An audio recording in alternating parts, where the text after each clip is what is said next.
नमस्कार, मैं हूं मोहन तिवारी और बजट की इस खास पेशकश में आपका स्वागत है। और आज हम बात करेंगे मुख्यमंत्री भूपेश बघेल के उस बजट की जिसको थीम पर तैयार किया गया है, वो है भरोसे का बजट। जी हां, मुख्यमंत्री भूपेश बघेल ने अपना बजट पेश कर दिया है और ये वो भरोसा है जिसे 5 साल पहले तैयार किया गया था थीम के रूप में। अब सरकार आने के बाद उसे धीरे धीरे लोगों के भरोसे को कायम किया जा रहा है और इसीलिए मुख्यमंत्री ने इस पूरे बजट का नाम भरोसे का बजट दिया।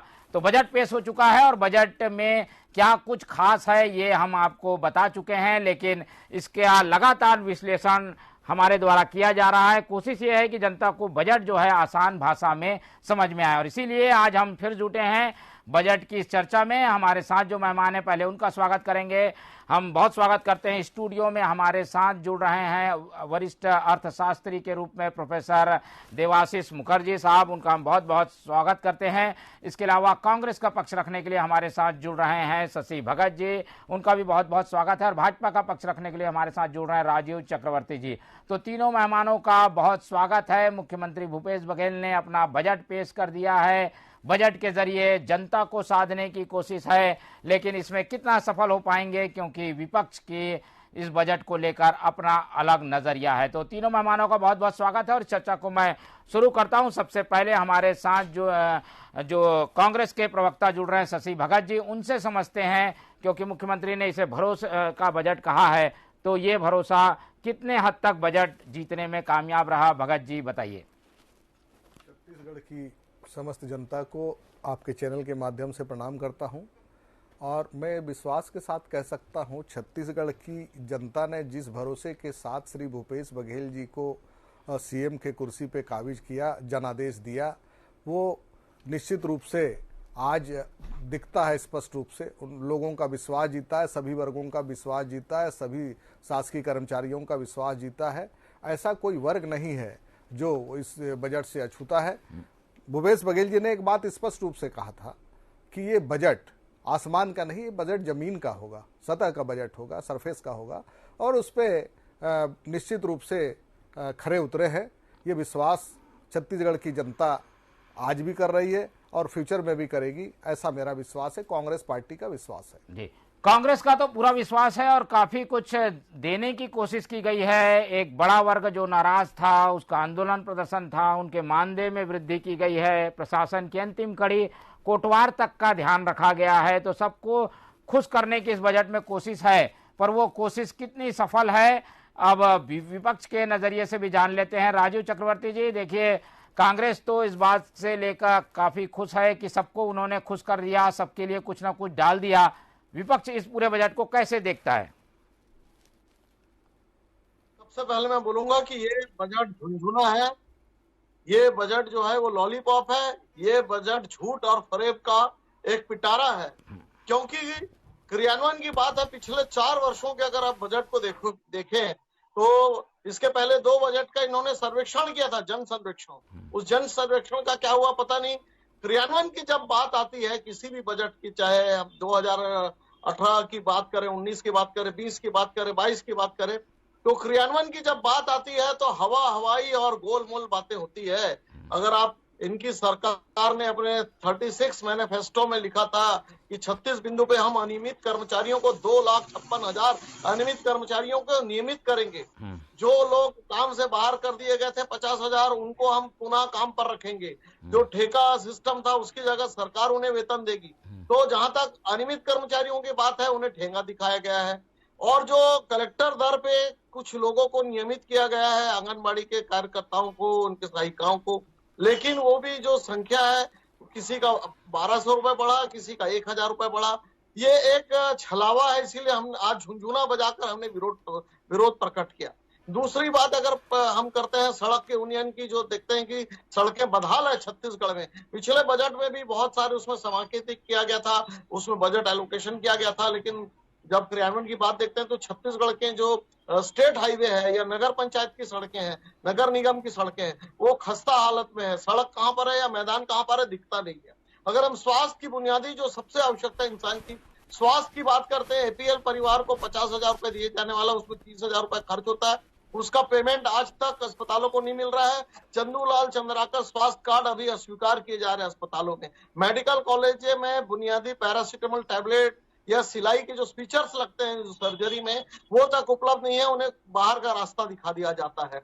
अगर हम बात करते हैं कि प्रधानमंत्री आवास की बात, तो भूपेश बघेल जी गोल गोल कहते हैं जब नाम प्रधानमंत्री का है तो बाकी पैसा क्यों नहीं देती, जबकि मोहन भाई सबको पता है कि 60% केंद्र का होता है और 40% राज्यांश का होता है। तो अगर हम देखेंगे कि मोर आवास मोर अधिकार, उस मामले में भी सरकार ने ठगा है। पूछते हैं कि सर्वेक्षण नहीं है, डेटा नहीं है, और ये जो डेटा का खेल है और ये जो बार बार कहते हैं कि हमने कमेटी बना ली, ये कमेटी के खेल में शराबबंदी भी उलझ गई है। कमेटी के खेल में नियमित कर्मचारियों का भी संविलियन रुक गया, जबकि हमने 2,18,915 कर्मचारियों को नियमित किया था जाते 2018 में। चलिए, ये तो रही कांग्रेस और भाजपा की बात, लेकिन अगर बजट के आर्थिक पहलुओं को देखें, छत्तीसगढ़ को इस बात को लेकर क्रिटिसाइज किया जाता है कि आर्थिक प्रबंधन में सरकार कहीं पिछड़ गई है, कर्ज बढ़ गया है, राजस्व प्राप्तियां कम हैं, लेकिन इस बार के बजट में काफी हद तक संतुलन करने की कोशिश की गई है। मुख्यमंत्री ने तो दावा किया कि इस साल हम बिना कर्ज के काम कर रहे हैं। हमारे साथ प्रोफेसर देवाशीष जी भी जुड़े हुए हैं, उनसे समझ लेते हैं। देवाशीष जी, प्रबंधन जो था उसे काफी हद तक साधने की कोशिश की गई है, कितना सफल हुए हैं मुख्यमंत्री इसमें? देखिए तिवारी जी, किसी भी स्टेट का या देश का जो बजट होता है वो 3 प्रमुख बिंदुओं पर आधारित होती है। सबसे पहला क्षेत्र जो है वो कृषि क्षेत्र का होता है, दूसरा औद्योगिक या उद्योग की क्षेत्र होती है, और तीसरी जो है सेवा क्षेत्र की। यदि इस बार का ये बजट हम देखें तो निश्चित रूप से ये वर्तमान सरकार के भरोसे के बजट के रूप में जिस प्रकार से प्रचार प्रसार किया गया है, इसकी कुछ छाप हमको आज के बजट में देखने को मिलती है। इसमें निश्चित रूप से जो सोशल इंजीनियरिंग की बात भूपेश बघेल ने की है वो तारीफ़े काबिल है, क्योंकि इसमें गर्भवती महिलाओं से लेकर महिलाओं के भरण पोषण की भी उन्होंने बात कही है। परंतु ये निश्चित रूप से खासकर शिक्षा के क्षेत्र में यदि हम स्कूली शिक्षा और हायर एजुकेशन की बात करते हैं तो स्कूली शिक्षा में उनका ध्यान स्वामी आत्मानंद स्कूल की ओर से बहुत जबरदस्त है, इसमें कोई शक नहीं है। पिछले गत वर्ष की तुलना में इस वर्ष लगभग दुगुना छात्र छात्राएं उसमें अध्ययनरत है। परंतु यदि हम हायर एजुकेशन की बात करेंगे तो यह निश्चित रूप से भारत देश के जो ग्रॉस एनरोलमेंट रेशियो है उसके मुकाबले काफी हम नीचे अपने आप को पाते हैं, और इस विषय पर अभी काम किया जाना बाकी है।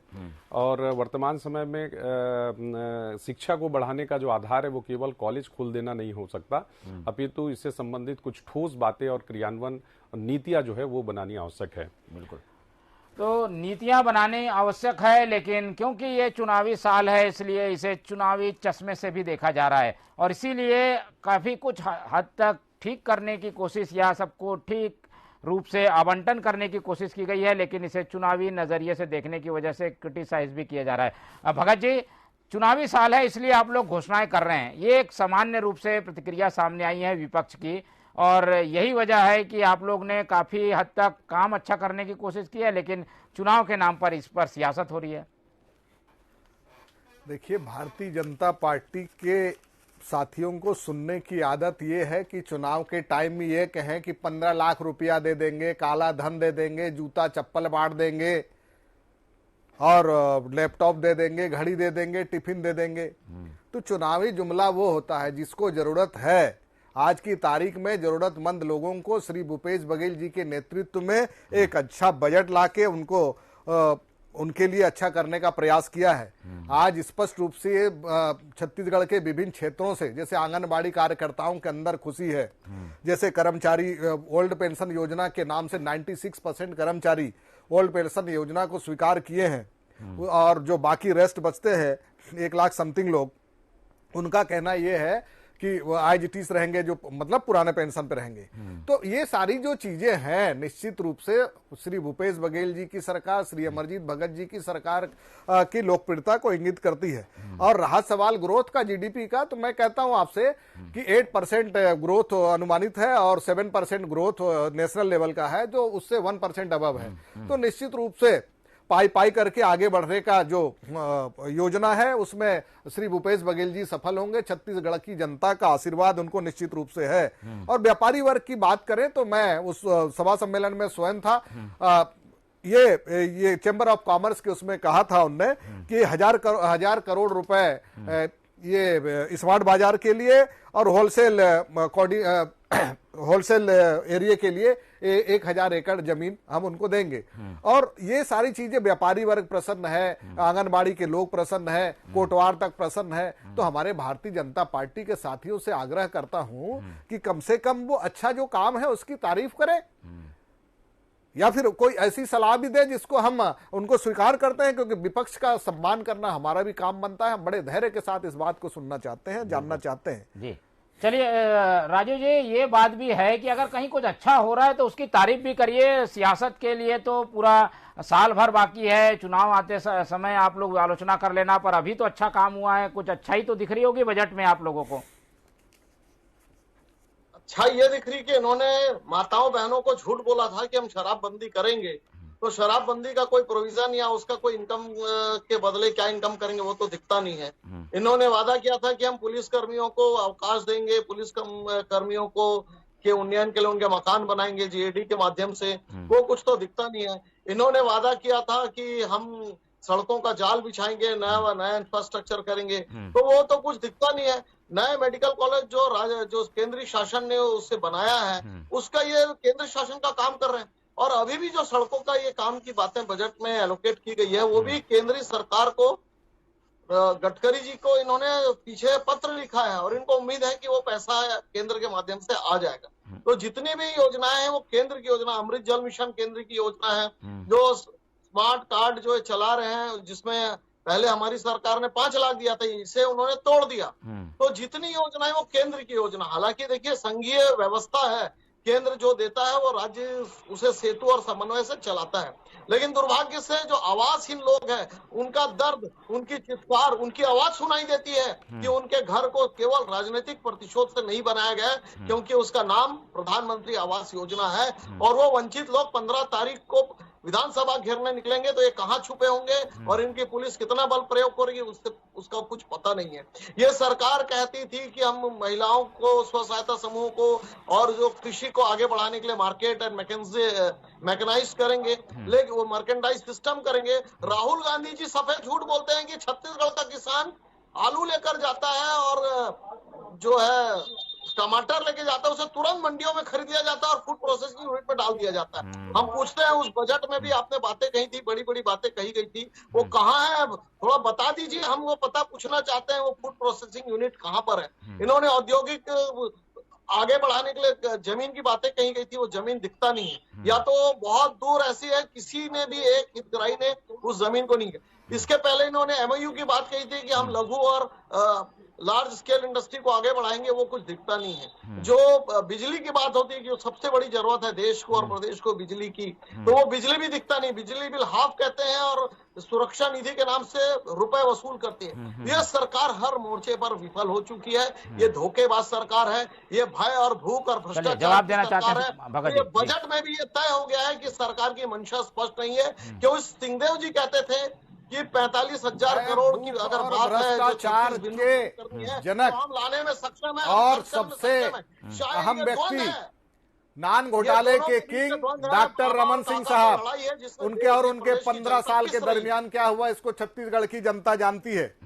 मैं ये बात कहना चाहता हूं हमारे प्रवक्ता साथी भारतीय जनता पार्टी को के साथी को कि शराबबंदी के नाम से कोई 2 विधायकों का एक करते हैं, वो भी तो केंद्र सरकार समिति के लिए नाम मांगा गया था। आज तक आपने दिया क्या? और यदि आप विपक्ष की अच्छी भूमिका निभाना चाहते हैं तो 2 लोगों का नाम कहाँ गया?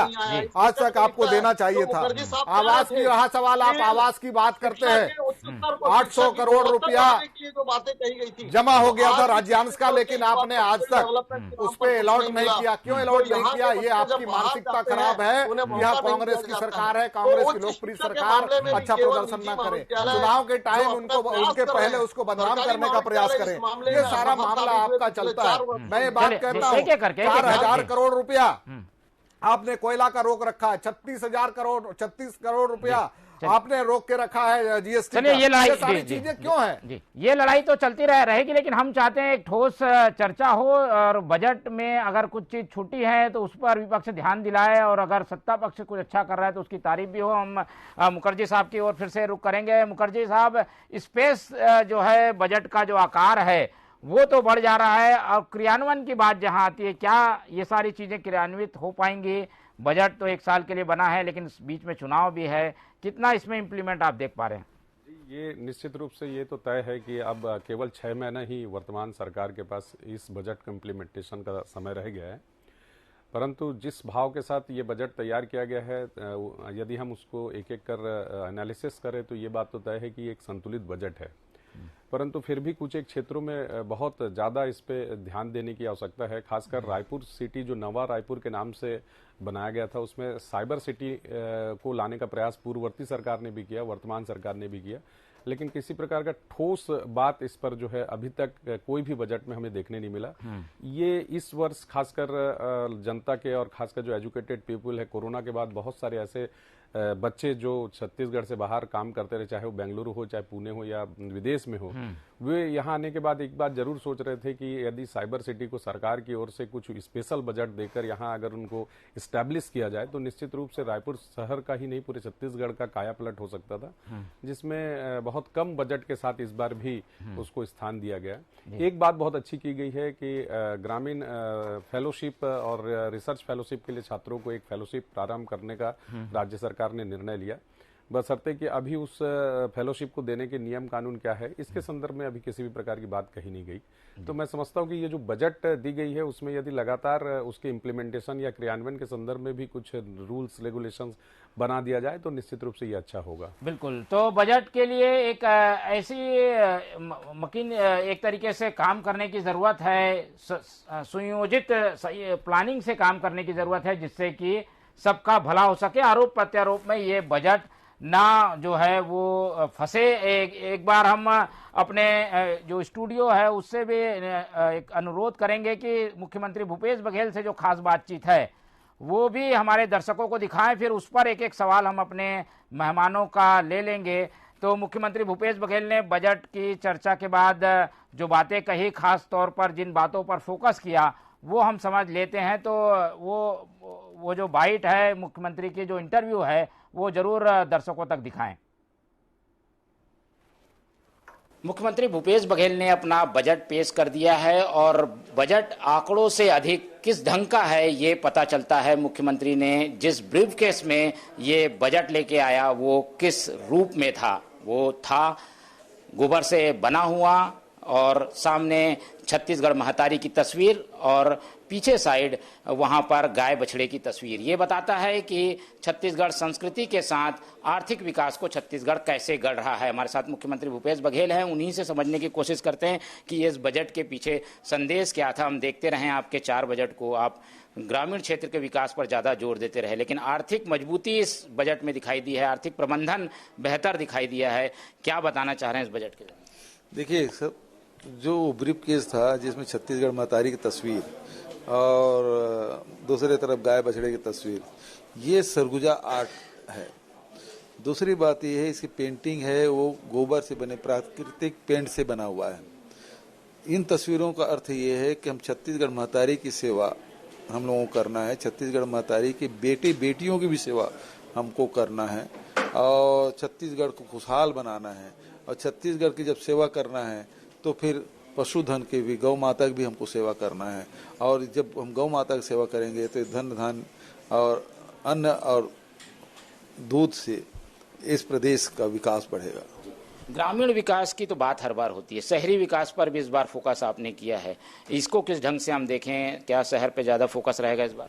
देखिए, शहरी क्षेत्र में भी आप देखेंगे कि छोटे भूखंडों के रजिस्ट्री से लेके रजिस्ट्री फीस में कमी कर भी, और उसके साथ साथ बहुत सारी ऐसी योजनाएं हम लोगों ने नगरीय क्षेत्र में लागू की है, जिससे घर पहुंच सेवाएं मिल रही है। आपको एक क्लिक दबाने के बाद सारी सुविधाएं आपको घर में मिलेगी। जो आप ऑफिस के चक्कर लगाते चप्पल घिस जाता था, लेकिन अब वो सारी सेवाएं अब घर में मिलने लगी है।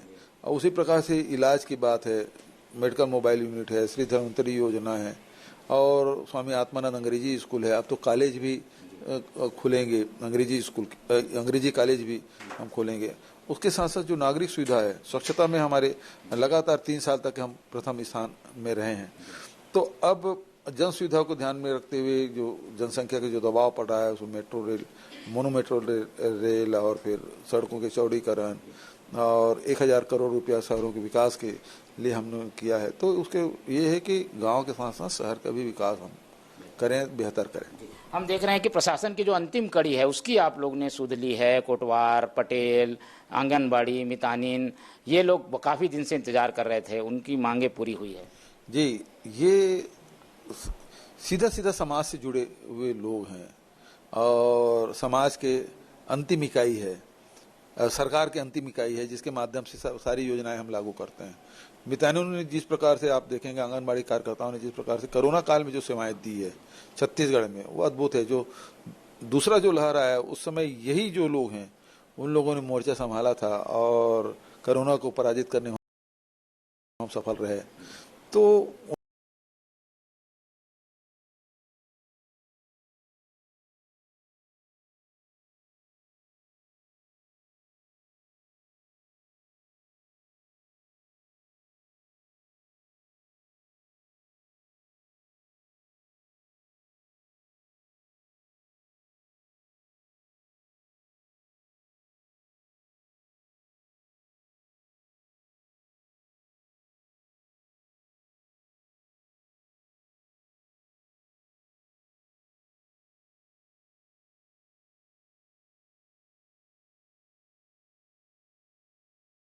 उनकी जो वाजिब मांग है,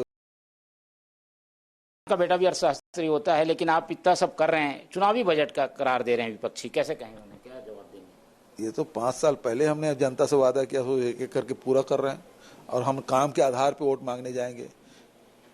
ये चुनाव को देखते हुए ऐसा नहीं है। हमारे पास जैसे जैसे वित्तीय संसाधन जुड़ते गए, रास्ता खुलते गया और हमने अब उसको पूरा करते गए। तो ये थे मुख्यमंत्री भूपेश बघेल, जो कि बेहतर चतुराई से इस बात को बताते हैं कि न केवल अर्थशास्त्री बल्कि किसान का बेटा भी बेहतर अर्थ प्रबंधन कर सकता है। वही बात छत्तीसगढ़ ने साबित भी की है। कैमरामैन कपिल के साथ मोहन तिवारी। तो मुख्यमंत्री को हमने सुना और एक एक प्रतिक्रिया भाजपा, कांग्रेस और हमारे साथ प्रोफेसर मुखर्जी जुड़े हैं, उनकी ले लेते हैं। सबसे पहले मुखर्जी साहब से सुन लेते हैं। मुखर्जी साहब, मुख्यमंत्री बता रहे हैं कि किसान का बेटा भी बेहतर अर्थशास्त्र कर सकता है, केवल अर्थशास्त्री ही जो है वो प्रबंधन नहीं कर सकता। इसको कैसे देखते हैं? ये बयान कितना सही है? ये जो एक बयान दिया उन्होंने, क्या बजट पे सही बैठता है? देखिए, जिस दिन से माननीय भूपेश जी इस प्रदेश का सत्ता संभाले हैं और मुख्यमंत्री के रूप में आए हैं, उन्हीं दिनों से ही उन्होंने किसान और गांव पर फोकस करना प्रारंभ किया है। और छत्तीसगढ़ में 80% से ज़्यादा व्यक्ति आज भी कृषि आधारित उद्योगों पर या किसी से आधारित कामों पर ही अपना जीविकोपार्जन कर रहे हैं।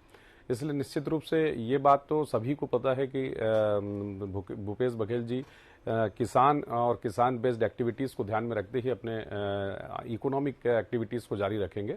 और इस वर्ष उन्होंने इस बात को साबित किया कि किसान के लिए या गांव के लिए जो उन्होंने वर्क किए, उसके अलावा उसकी शहर तक पहुंच कैसी हो, इस संदर्भ में भी उन्होंने एक महात्मा गांधी जो ग्रामीण औद्योगिक पार्क था उसे अब शहर की तरफ भी उन्होंने मोड़ने की कोशिश किया है। तो इसका प्रभाव, और साथ में जो बेरोजगारी भत्ता जो देने की बात की गई है, वो भी एक अच्छा एक ठोस उपाय है। बिल्कुल। चलिए कांग्रेस की प्रतिक्रिया ले लेते हैं। मुख्यमंत्री दावे कर रहे हैं, कितना उसको धरातल पर उतार पाएंगे भगत जी? माननीय भूपेश बघेल जी जो कहते हैं वो करते हैं। और ये जो बजट है, नो टैक्स नो लोन लेकिन बेस्ट बजट, और एक एक जनता के लिए क्या लाभ होना चाहिए, क्या पहुंचना चाहिए, ये पूरा तय करके उन्होंने देखा है। जिसमें आपने ही कहा है अपने उसमें कि चाहे वो पटेल जी हो, नीचे के स्तर के कोटवार जी हो या फिर मितानिन हो, जिनकी भी सेवा इस छत्तीसगढ़ प्रदेश के विकास में हुई है, उनकी तकलीफ को दूर करने का पूरा प्रयास किया है, चाहे उद्योगपति हो।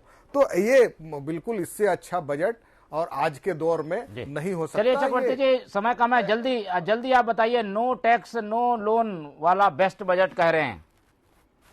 देखिए, ये आर्थिक कुप्रबंध की भेंट चढ़ गया पिछले 4 वर्ष। जब किसानों को बारदाने लेने के लिए भटकना पड़ा, यूरिया खरीदना पड़ा ब्लैक में, ये वही किसानी की बात कहने वाले जागीरदार मुख्यमंत्री साहब है जो हंसते हैं जब ऑक्सीजन की यहाँ पर कमी पड़ गई थी और कहते थे कि हम ऑक्सीजन उत्पादक राज्य हैं और चिकित्सा व्यवस्था दम तोड़ चुकी है छत्तीसगढ़ है। ये रेफरल जो बन गए जितने उत्तर प्रदेश में जब ऑक्सीजन की कमी हुई थी तो भेजा गया था। और धान की बात करें तो धान खरीदी में रिकॉर्ड स्थापित करने वाला 1.7 लाख मेट्रिक टन खरीद कर एक रिकॉर्ड बनाया छत्तीसगढ़ ने। हकीकत कुछ है, ये सिर्फ सपनों का बजट है और झूठ का बजट है, फरेब का बजट है और कुछ नहीं है। झूठ और फरेब का बजट है, ये विपक्ष बार बार करार दे रहा है। एक जवाब दे दीजिए भगत जी। बोलता है वैसा करता है। इनका झूठ का पुलिंदा तो तभी खुल गया था 15 साल की सरकार के अंदर। ये सारी चीजें जो बजट बनाया उसको उन्होंने दिया नहीं, ना गाय दिया ना बछड़ा दिया। अब आज की तारीख में उनको इस बात की तकलीफ होती है। लैपटॉप की हालत क्या है वो देख रहे हैं, टैब की हालत क्या है, बल्कि लास्ट में उन्होंने ये 4 साल से बेरोजगारी भत्ते की बात कही गई है, लेकिन ये भी फाइलों में अटक जाएगी। और ये लैपटॉप देने की बात हो, हमने कमेटी गठित कर दी है, ये कमेटी के विकास का बजट चलता रहेगा। है। इस बजट के अंदर ऐसी कोई चीज नहीं है जो खराब हो, ऐसी चीज नहीं है जो खराब हो, बल्कि ग्रामीण अर्थव्यवस्था को मजबूत करने के लिए श्री भूपेश बघेल जी ने एक अच्छा बजट पेश किया है। कम से कम उसका स्वागत तो करिए, सम्मान तो करिए। चलिए, बजट में काफी कुछ चीजें हैं जिसको लेकर सत्ता पक्ष के दावे हैं, लेकिन विपक्ष भी अपने नजरिए से बजट को देख रहा है। हमने कोशिश की है कि एक छोटे से हिस्से को जनता के बीच प्रस्तुत कर सकें। अलग अलग दिन और कभी हम इस विषय पर चर्चा करेंगे। फिलहाल समय की कमी है, इसलिए इस चर्चा को यहीं खत्म करते हैं। हमारे साथ जो मेहमान जुड़े सबका बहुत बहुत धन्यवाद और आप सभी को बजट को लेकर बधाई भी, और बजट से हम उम्मीद भी करते हैं कि प्रदेश नए विकास की गति को तेजी से पकड़े। तो आज की चर्चा में इतना ही। मुझे दीजिए इजाजत। देखते रहिए TV 24। नमस्कार।